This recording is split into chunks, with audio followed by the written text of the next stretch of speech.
That's okay. All right, Zoom is sending it to YouTube.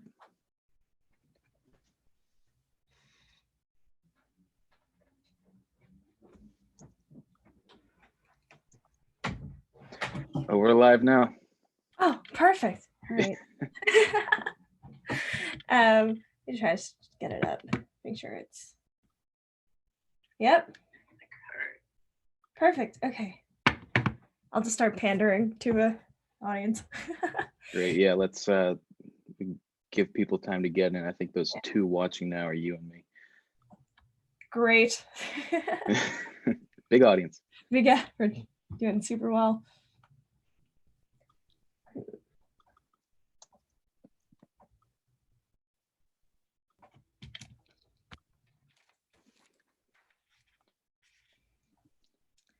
If anyone's watching, say something in the chat so we know you're there. Yeah.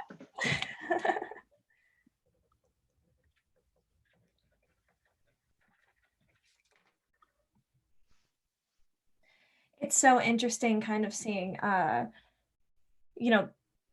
transition from every club and professors and every department just trying to go online, and just we're all like have no idea how to do it. It's very.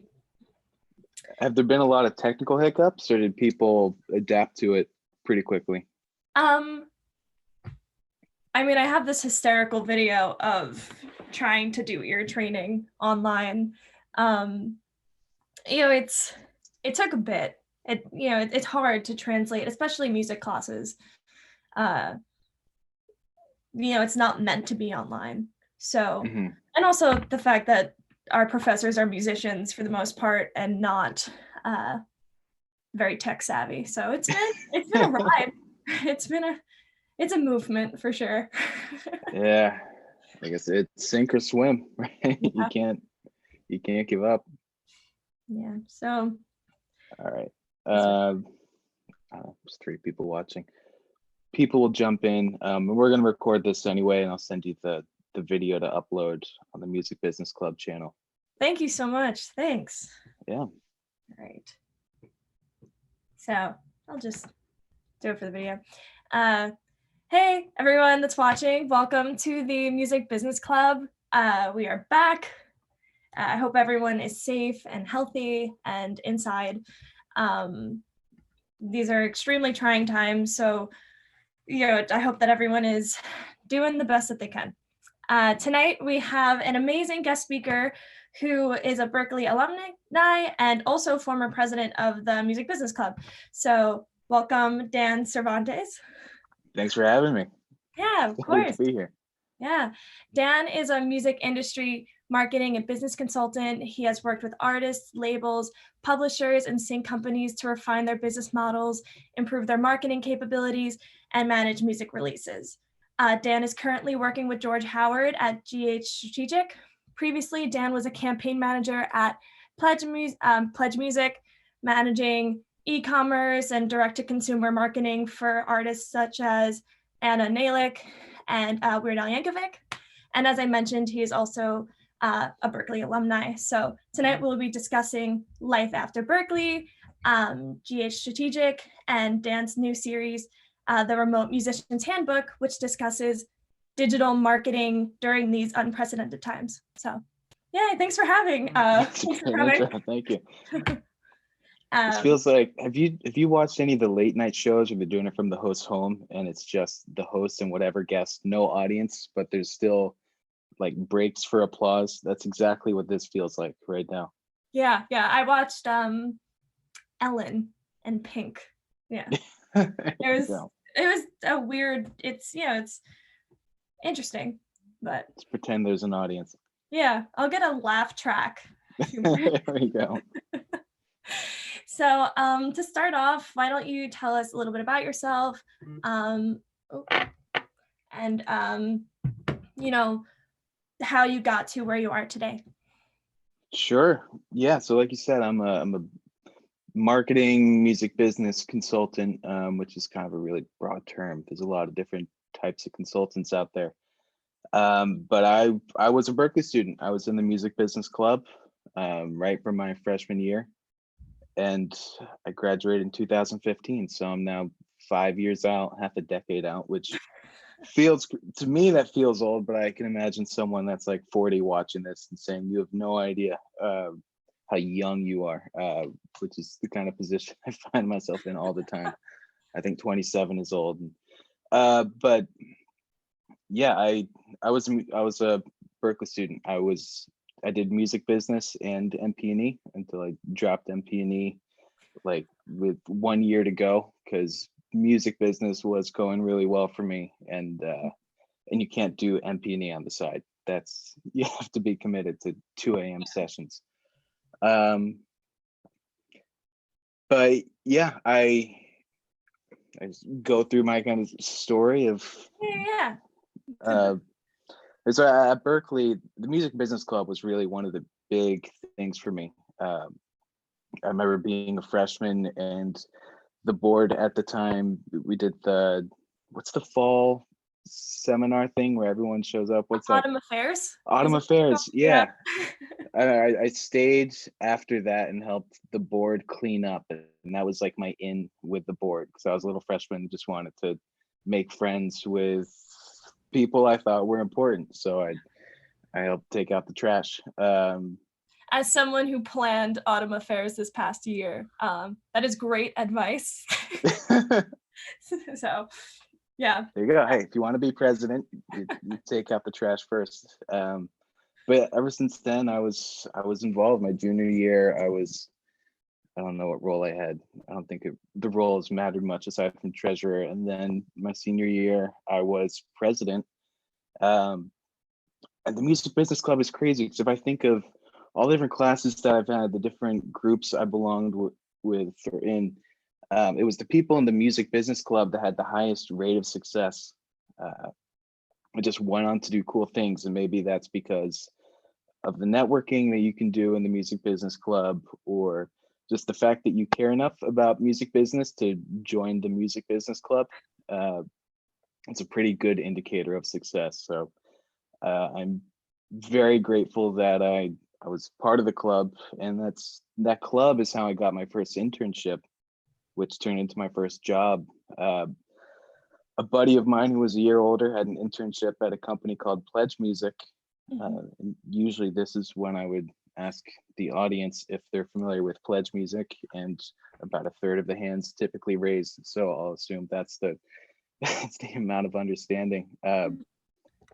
Pledge Music was one of the first real like e-commerce platforms for artists and bands. It started out as like Kickstarter, but for music. And so it started with a bunch of cool indie musicians that were funding their albums without having to have a label. But then it became this like plug and play e-commerce store. This is before artists were savvy enough to set up a Shopify page, and before Squarespace had e-commerce. So they would sign up for Pledge Music, and we'd help them come up with product mix, vinyl, t-shirts, selling guitars, things like that, as well as the marketing play behind it. The idea was if you bought anything through the Pledge Music store, you got access to all this behind the scenes content. So it's kind of like a fan club. And I interned at Pledge Music for 1.5 years, which is a wild amount of time to do an internship. They paid me, which was nice, which was rare. I don't know what it's like right now if all music internships are still unpaid, but it was totally rare to find a paid internship when I was a student. So I stuck around because they were going to pay me, and I figured if they were going to pay me as an intern, they'll probably pay me when I graduate. And they did. So I graduated on Friday or whatever, and the next Monday I started my job, which was crazy. And that's rare, and there's no advice I can really give to say this is how you can start a job 4 days after graduating, aside from find an internship that you really love and get to know the people. I spent a lot of time in the COO's office, this guy named Jace Varden. So I just hung out with him, and we both liked some of the same bands, and some of my favorite bands had done Pledge Music campaigns, so I could just kind of shoot the shit. and that worked. And I wasn't the first intern they hired, so I knew what to expect because this company had a history of hiring interns. And yeah, so I had a job managing these. I wasn't managing the album releases, but I was managing kind of the direct to fan side of it, the e-commerce side, the marketing, and which was perfect because that meant I got to interact with artists and managers every day, and it wasn't being stuck in a mailroom or it felt like my job mattered, which was really great. And I worked with some cool bands. Anna Nalick, who I think the world of. Megadeth, who I got to work with because their campaign manager was on paternity leave, so I got to work with them for a month and a half. Wow. Set up a campaign for Weird Al Yankovic, and I quickly realized after maybe a year of working there that the company was mismanaged and I didn't like the way they were running things. So I quit without having a backup plan and moved to New York. I was still living in Boston. And George Howard, who I'd had as a teacher at Berkeley and had a good relationship with, I kind of asked him what to do. And I told him, I think I want to be a consultant, but I don't really know what that means. Mm-hmm. He's like, well, rather than going off on your own, why don't you come work with me and I'll help you figure it out. And that was 3.5 years ago. So since then, it's been me, George, and a rotating cast of characters acting as marketing consultants, which means a different thing every day. Yeah. I don't know if there's anything you want to unpack in that. Yeah. So kind of going off of working with George Howard, so you're a strategic consulting firm, and on the website, you say that you help companies find product and market fit via your models, which emphasize purpose over product. Yeah. So kind of diving into GH Strategic, like what can you talk about not confusing purpose with product?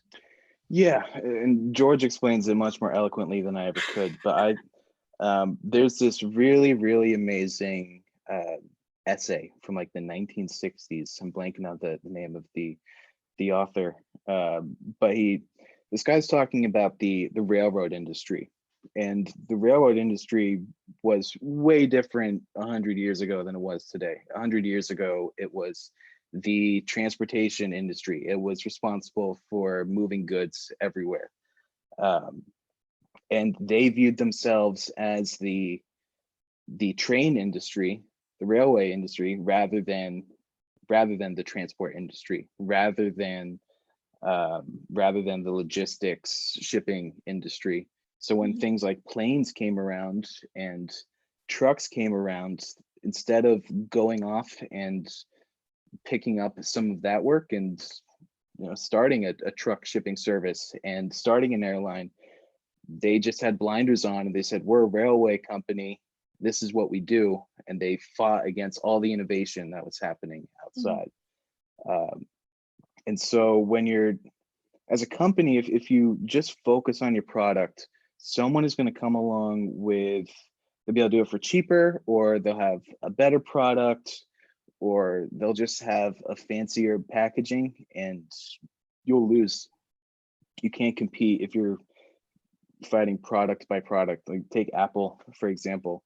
Arguably their laptops, and I'm a huge Apple head, but arguably their laptops are not as good as similar priced PCs. Mm-hmm. Right. But we all buy Apple computers because we feel like we're going to be more creative, or we're going to be able to finally record that album or write that screenplay or whatever it is because we have an Apple computer.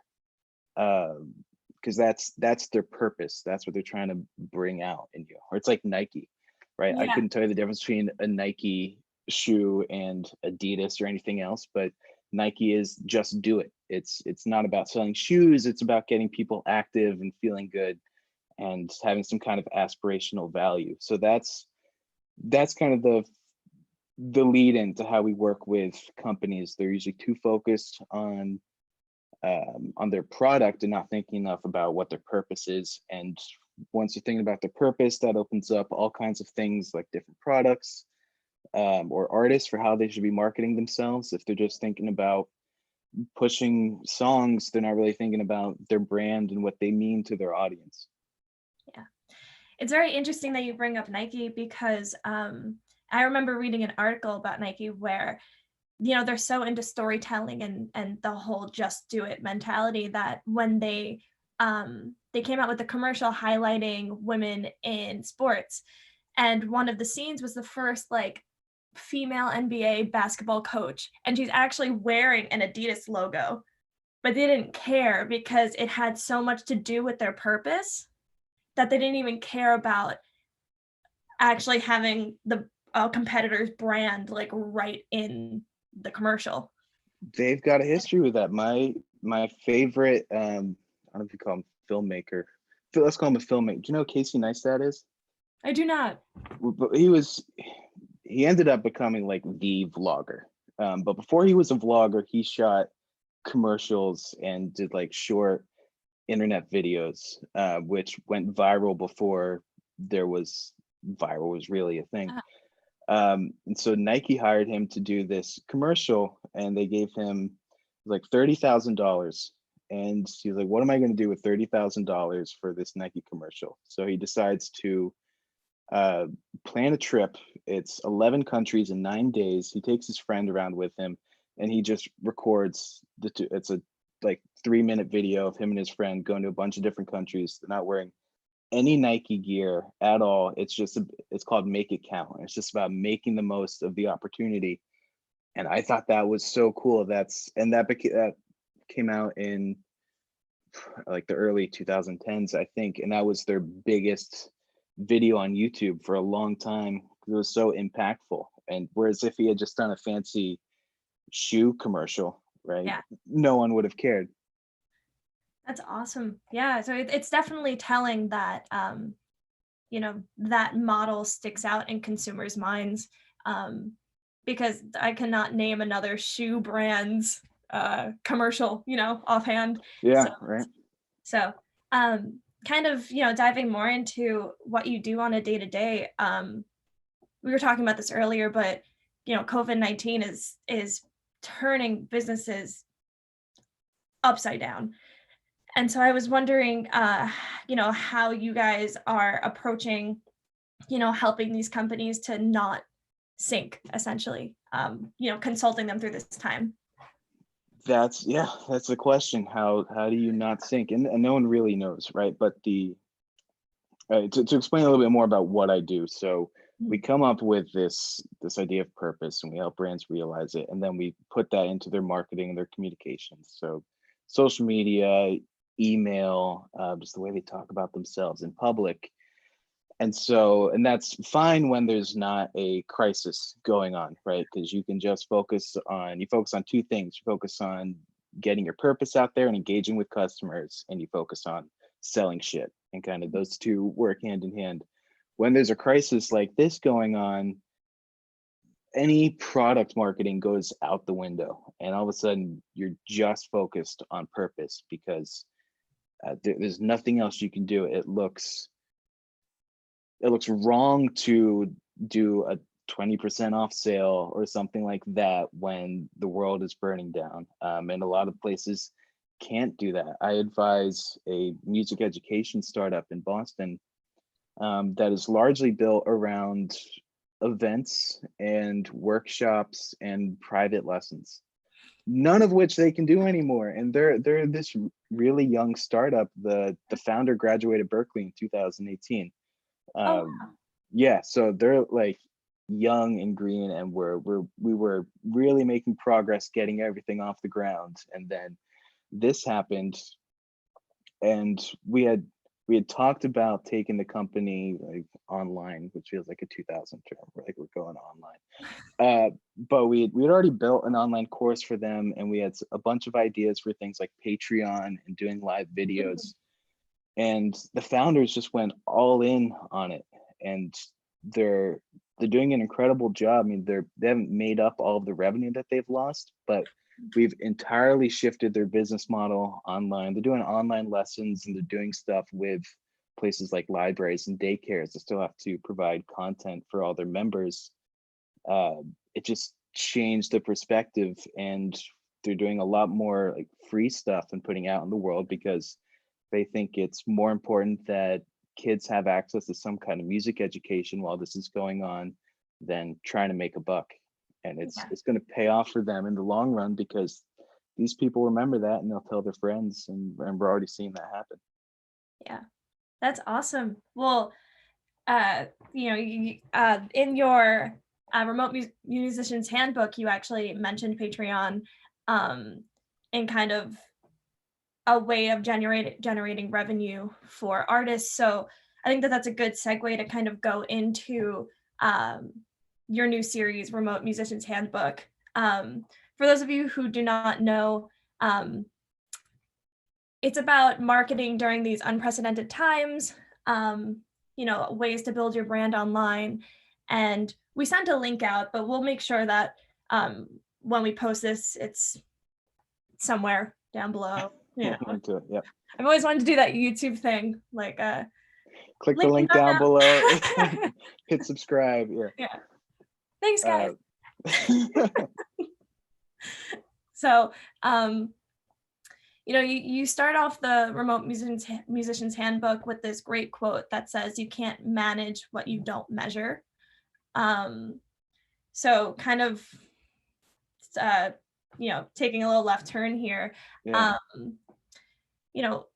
As an artist being home now, you're stripped away from essentially all of your resources. So how do you build your brand online? You talk about this music marketing funnel of different stages of the customer journey. Would you be able to speak on that and what it goes to, from being just aware to becoming an active fan of someone? Yeah, absolutely. And thank you for actually reading it too. I appreciate that. So the marketing funnel is kind of the key ingredient in this. I think as soon as social distancing and quarantine talk started happening, everyone was talking about Instagram Live, YouTube Live, creating Patreons. I didn't come up with any of that, right? That's all been out there, but it's kind of been like a bunch of random advice, like, hey, you should be doing Instagram Live stuff, or you should be doing stuff on YouTube, but without a strategy behind it. And so that's where the music marketing funnel comes into place. Because if you're just going on Instagram Live because you think it's the right thing to do, I mean, cool, but there's no next step. You haven't thought it through how you're actually going to make money off of that. We can only survive on likes and viewers for so long until we have to buy ramen or something. So the concept is, I kind of made a bastardized version of the marketing funnel or the customer journey. A lot of people talk about this in the context of buying a car, which I know as college students is not super relevant, but bear with me here. When you buy a car, there's awareness level. You have the sense of, I know I need to buy a car. I need to go and see what's out there. I don't know what make and model. I don't know who I'm going to buy it from, but I'm going to start poking around.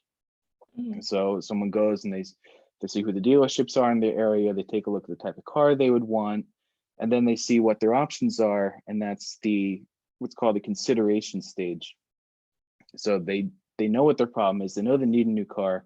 They know what their options are. Now they need to try it out. So they do a test drive. That's a trial stage. You do the test drive. You think, I like this car more than the other one. You make a purchase. Hopefully you love it. And that's the funnel. And then maybe you come back and purchase your next car from the same dealership or the same brand. So I turned that into, what does that look like for musicians? And so for musicians, it's rare that someone has a problem that you can solve for them, or like they're going to Google something and your name is going to come up and they're going to be, thank God I found Amanda Montgomery's music, or else I don't know what I would have done. They're going to think that way down the road, but initially people are just passively listening to music, right? So you've got this top level awareness of reaching people, and that's, I don't know, maybe you run an ad on Instagram for your music, or you're playing a show, so someone comes across your name.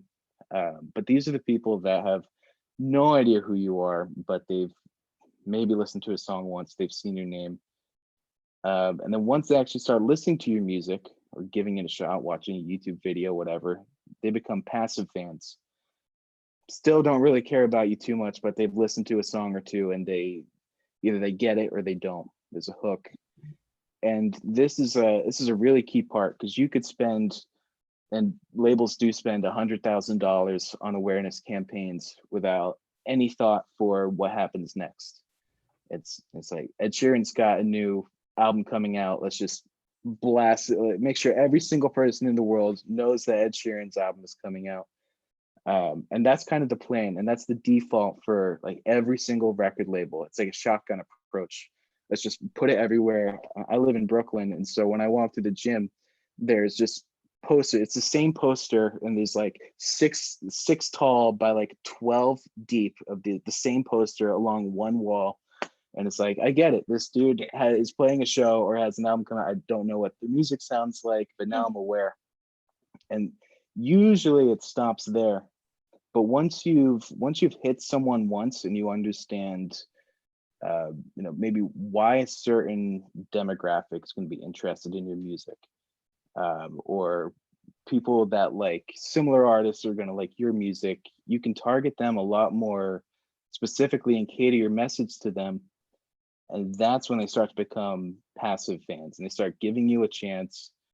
Then if they like your music, they'll become what I call active consumers, which is them actually like following you on Instagram, maybe following you on Spotify, listen to your music regularly, and it's just fun. Gradually, they become super fans. They listen to you over and over again, and hopefully, they're sharing your music. That's the real key, is for someone to love your music so much they feel compelled to tell all their friends because they think their friends are missing out.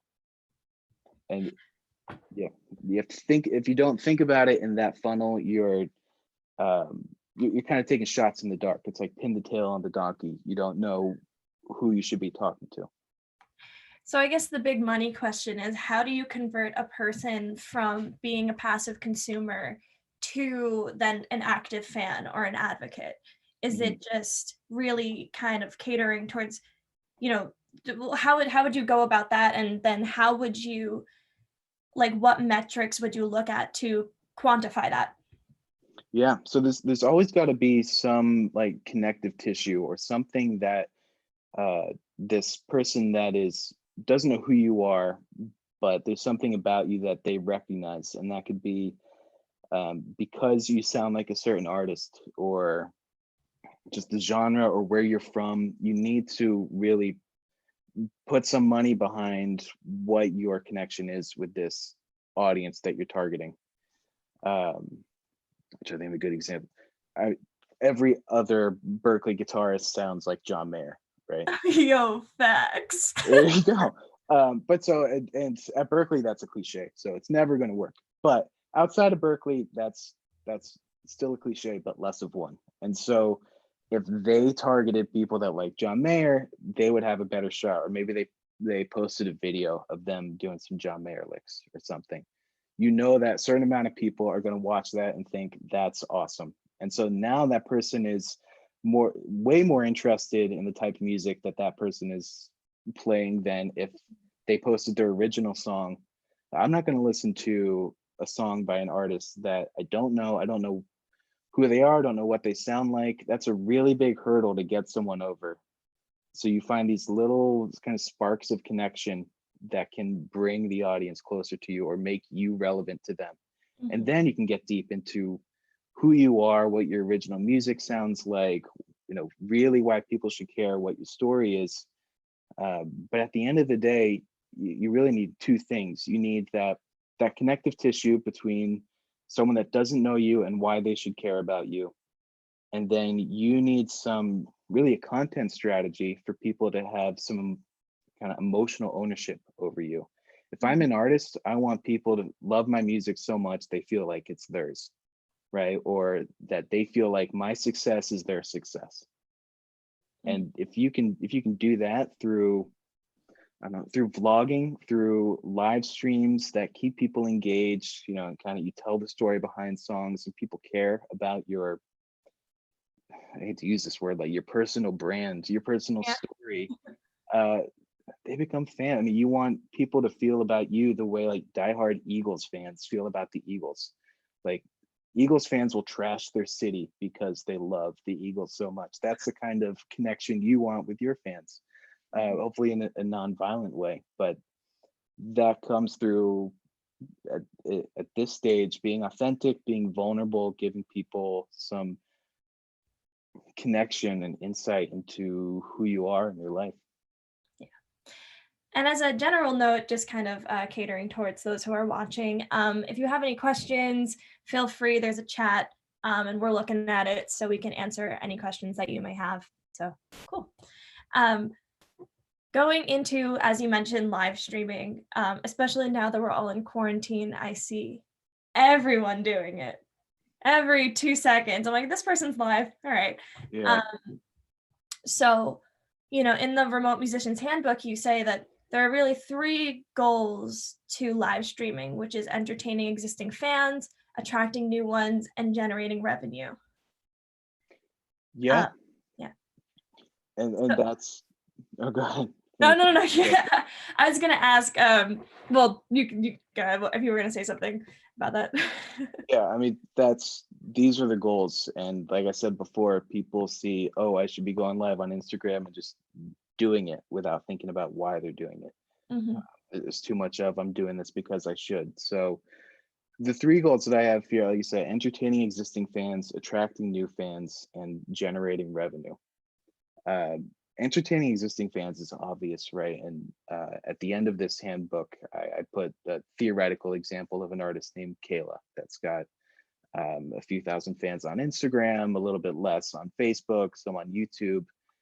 And what an artist has to do when they're thinking about going down this kind of remote musician model is, where are your fans? One thing I see a lot of right now is people saying you should be live streaming on Twitch.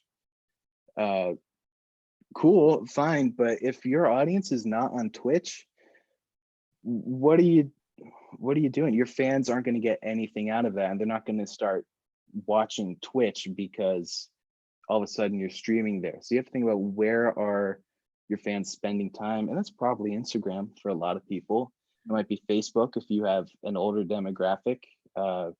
If you're a TikTok musician influencer, you can go live on TikTok, or maybe you are known for your YouTube videos, so you go on YouTube. But go where your fans are, because if you entertain your fans through this horribly emotional time in their lives, they're going to stick around for the long term. But then you can have a little bit more fun when it comes to attracting new fans. So you look at either where your fans aren't or where there's just opportunity for growth. And a really great example I've seen is on Instagram Live, where one artist will bring on a guest of another artist that they're friends with, right? And they'll trade songs like a songwriter in the round. And what that does is that sends a notification to both audiences that, I use my example, like Pete Yorn, who I'm a huge fan of, that I'm sure a bunch of people don't know because he's old and I feel old for saying his name.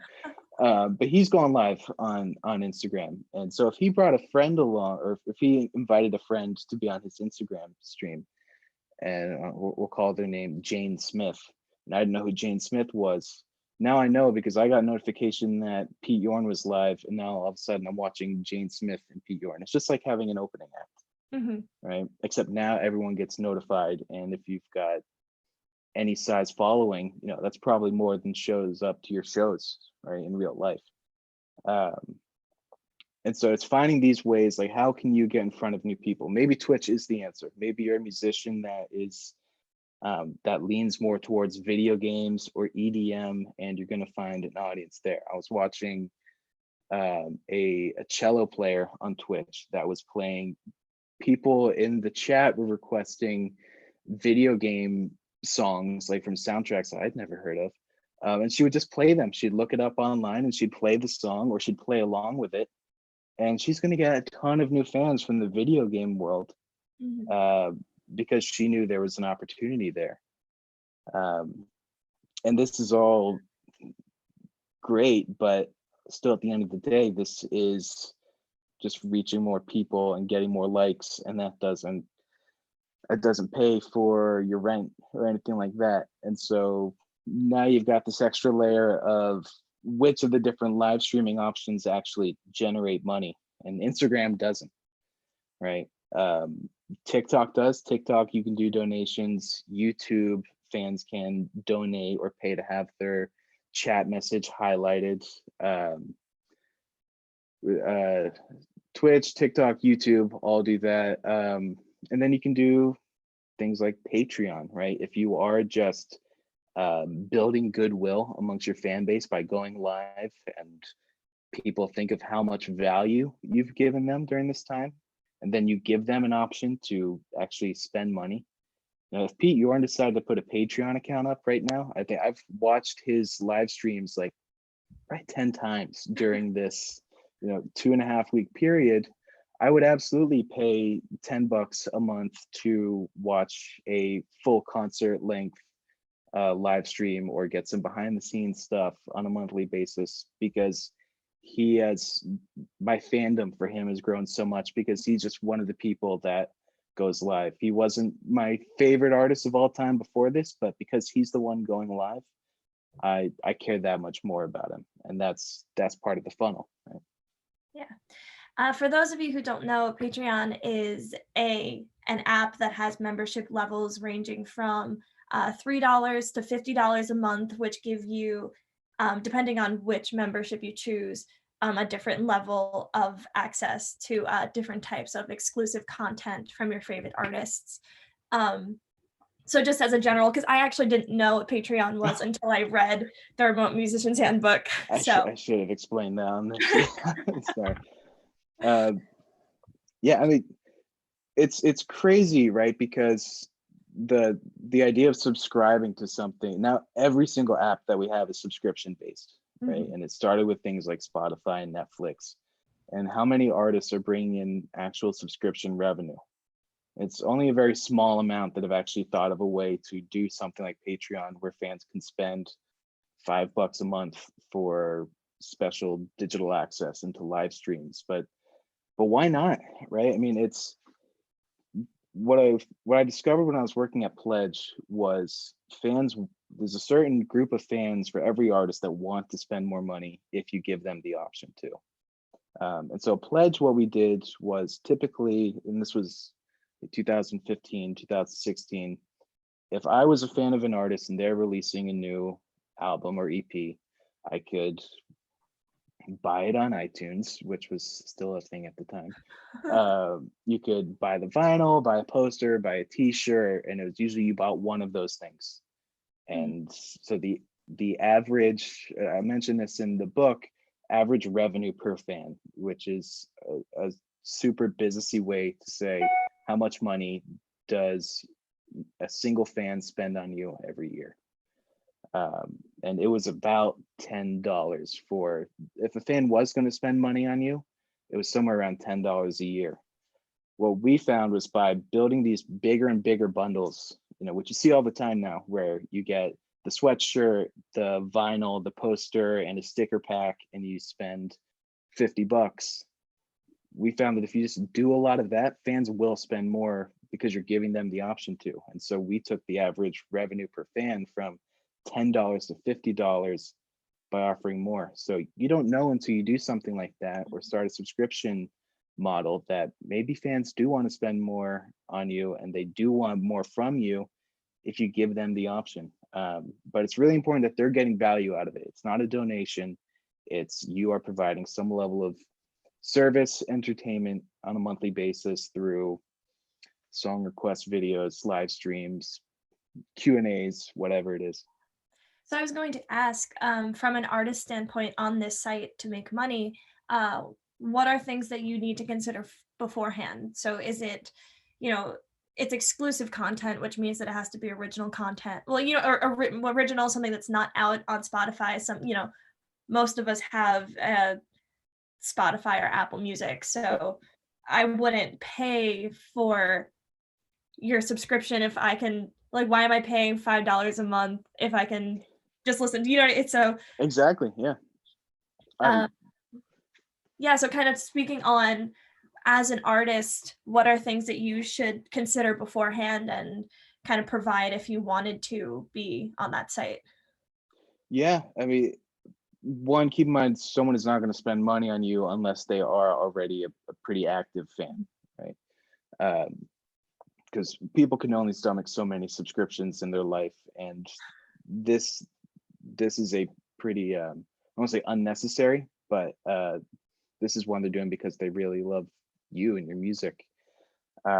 So with that in mind, it's, if they're spending that money on you, it's because they have some kind of emotional connection. So sentimental value of things that you can offer matters a lot, and that can be a million different things, but really it's just behind the scenes content, period. Stuff that is too personal to share on Instagram or somewhere else, things that talk about your process, um, things that aren't of interest to your fan base at large because it's just too nerdy, or it's just too deep. You know, I don't need to know how an artist that I only kind of like writes lyrics. Right? I can live without knowing that fact. But someone that is a huge fan, that would mean the world to them, right? To actually see the songwriting process or see drafts of a song before, maybe not before it's released, but see different versions after the fact so they can see the development of the song. I worked with an artist called Julian Villard, who is this insane piano singer songwriter. When I was working with him, we did I think it was a weekly video series where he had this deep catalog of music, and every week he'd take out his GoPro, because fuck, I feel old. iPhone quality video wasn't that great at the time, so using a GoPro was a better option. I'm 27. I'm not ancient, but he would put the GoPro on his piano and he'd go through a fan favorite song, and he'd play it acoustic, so that's awesome because now you've got an acoustic version of the song to watch and listen to. And then he would talk about either the story behind the song or what was going on in his life or what inspired it. And so in total, that took up about 10 minutes. It was a 10-minute long video. And we got that every single week. And so that's another important part of this Patreon idea and subscription, being consistent and putting out content so fans get something out of it. You can never compete on quantity. You're never going to have as much music as Spotify or as many videos as Netflix, but you can have this deep sentimental content that comes out on a regular basis.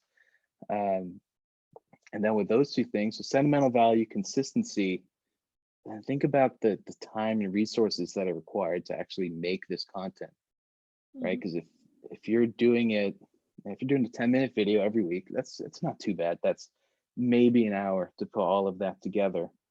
And you want things like that, where it doesn't matter if you have 5,000 people paying every month for your content or only 3, it takes the same amount of time to create that one piece of content.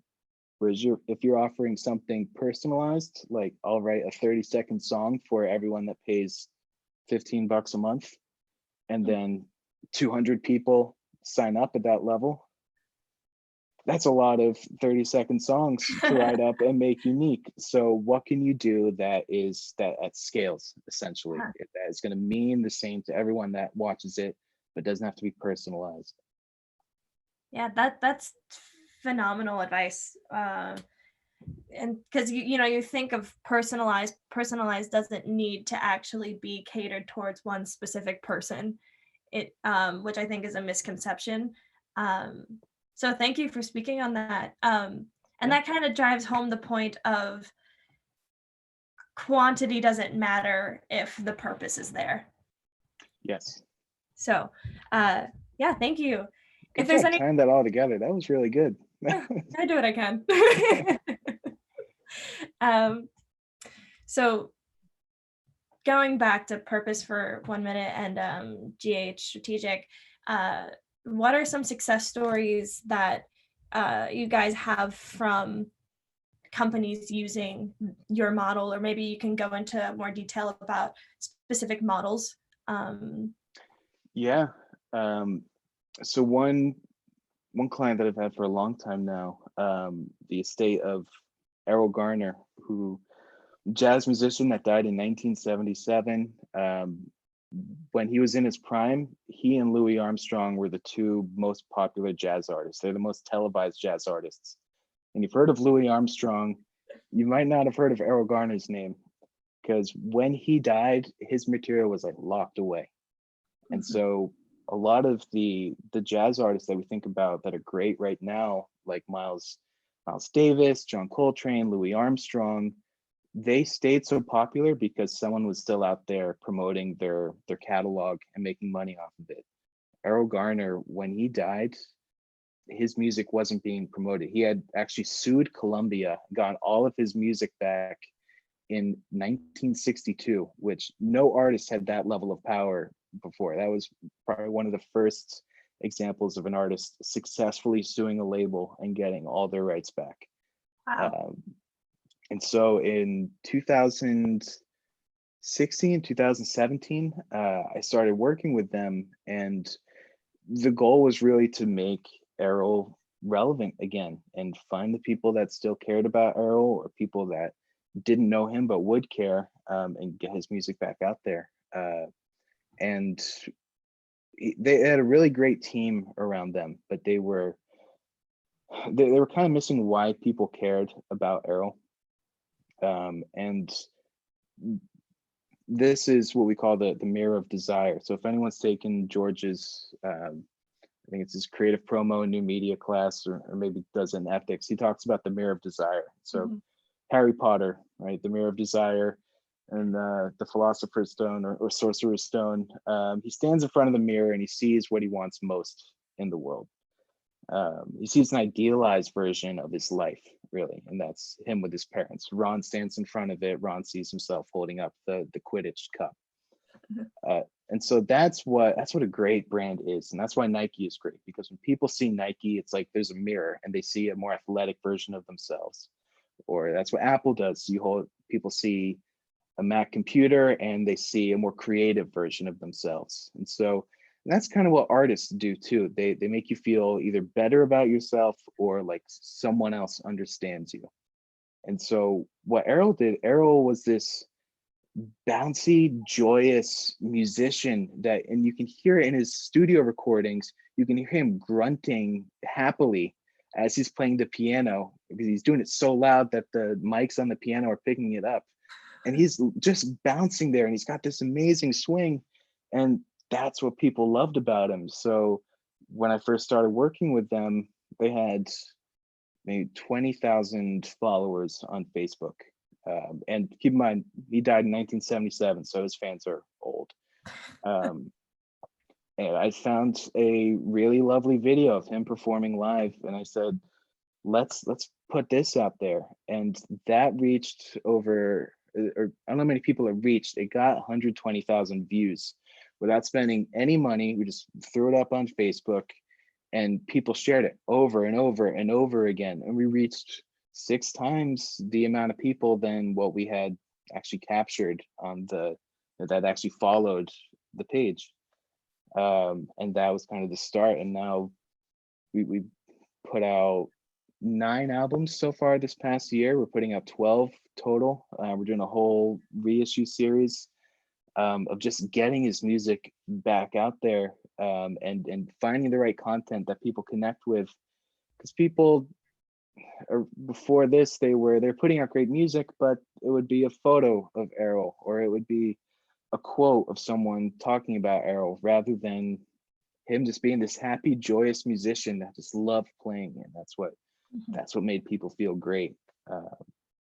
And so that's one example. We work with people from all different types of companies. We work with an energy company, which is totally off, out of left field. But this is a company that is a total commodity. You could buy what they offer from any other company out there, but they provide really great customer service, and they truly care about their customers, and they go just above and beyond.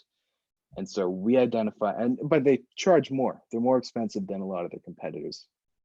So we identified that people that want to work with this company, they're responsible homeowners. They care about being responsible homeowners. They care about making sure they're following the right regulations with like their heating oil tanks, and they've got a service plan, and they don't have to worry about things breaking down because they're keeping it serviced. And so that's their mirror, that they are the company for responsible homeowners. And once we discovered that, we put that into our marketing, and they started selling equipment like there's no tomorrow, because that's what people resonated with. They didn't really care that they were buying some type of oil tank or whatever. They cared that it was someone understood them that was selling it. Mm-hmm. Gotcha. Yeah, no,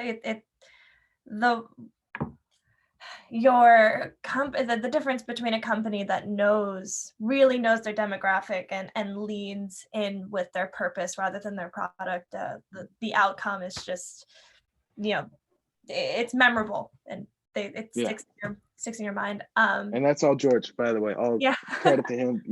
The amount of people we consult for, and we say purpose over product, and then they end up just taking that and putting it as their tagline, because once they get it, and they live by those words.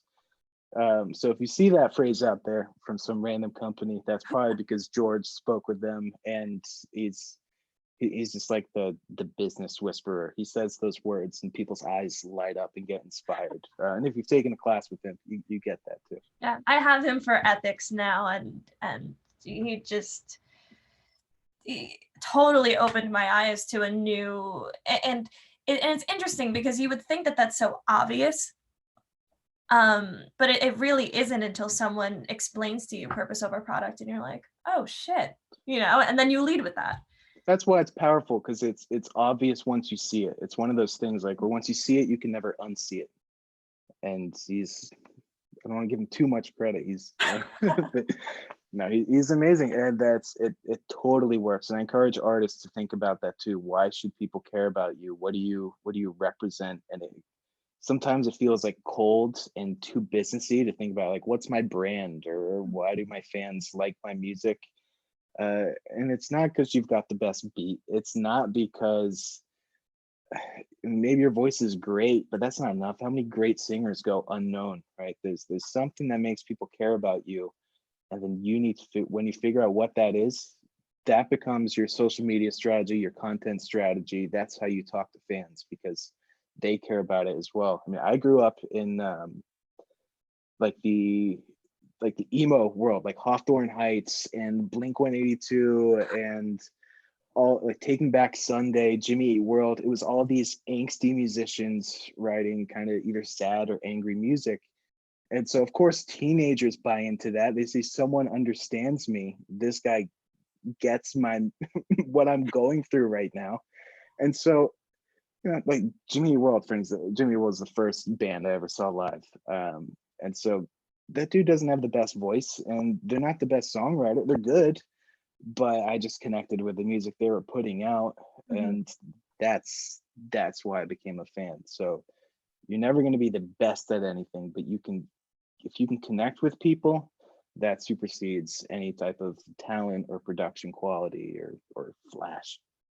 Yeah, great advice. And I see that too on social, like just people that artists that I buy into, and objectively, man, they are not the best. I can name so many people that I go to school with that are just 10 times more talented than these celebrities are, but it's the story behind it and the purpose that make you buy into it.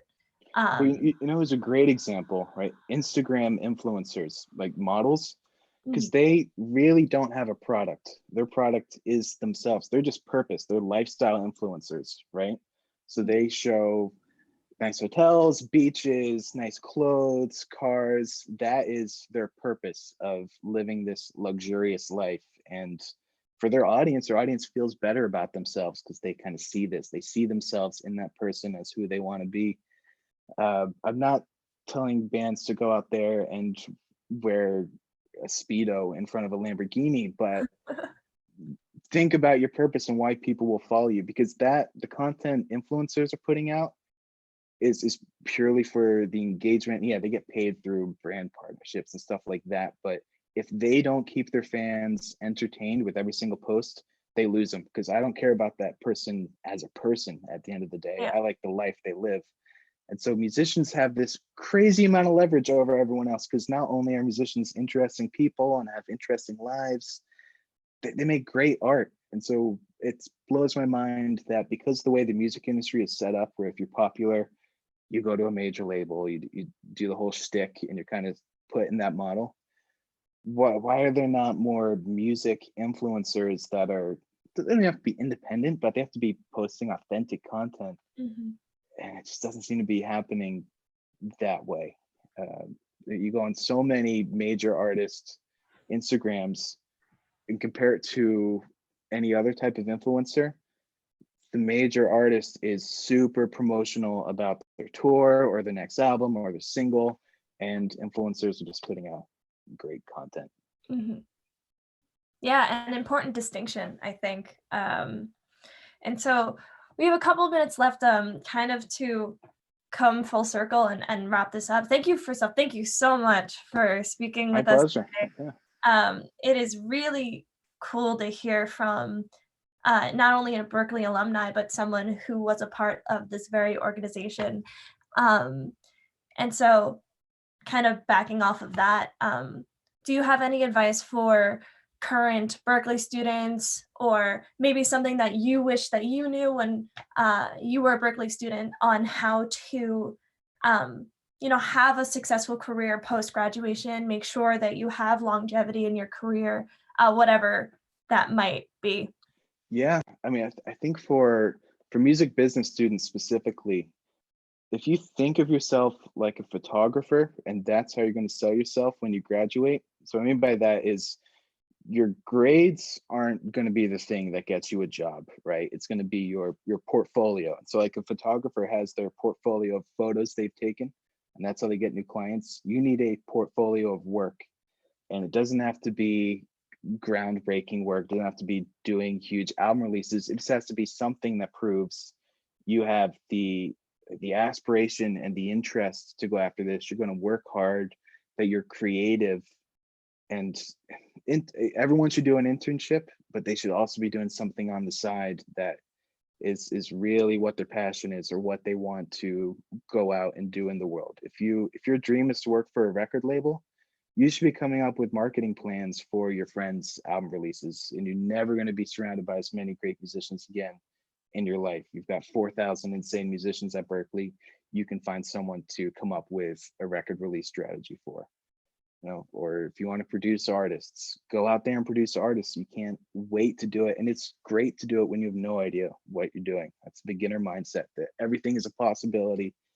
But if you don't do it, if you wait for someone to give you permission to do it, then it's going to take forever. It might not happen. And it's not going to be the way, it's not going to be unique to you. You're going to do it because someone else told you how to do it. But yeah, go out there, do it, and find the skills that only people that are young can really latch onto. When I was a sophomore in Berklee, so third or fourth semester, an upperclassman friend just came back from their internship at Glassnote, and I asked them what they did, and they're like, I actually ended up spending a lot of time in Photoshop working on like social media posts and poster designs. So I went that day, I got a Photoshop subscription and learned how to use it, just because someone said that that was a tool that they had to use. And to this day, I use Photoshop every single day, even though I'm not a graphic designer, but because I can. And that's a little bit of leverage I have over other consultants, because I can make a web page look cool, or I can come up with graphics. And so it's those small things, those small skills that seem inconsequential or kind of niche that will set you apart. And right now, being good at video, everyone will want to work with you. Yeah. Buy a camera, use your iPhone, learn how to use video editing software. Find those skills that you have the time right now to cultivate and put it out there, put it out in the world. Awesome. Great advice. Thank you so much on behalf of the Music Business Board, not only for speaking with us today, but really helping us go live throughout this process. We would not have been able to. It would have been very difficult for us to, so thank you for your guidance. And yeah, if there's any last questions, the chat was very silent today.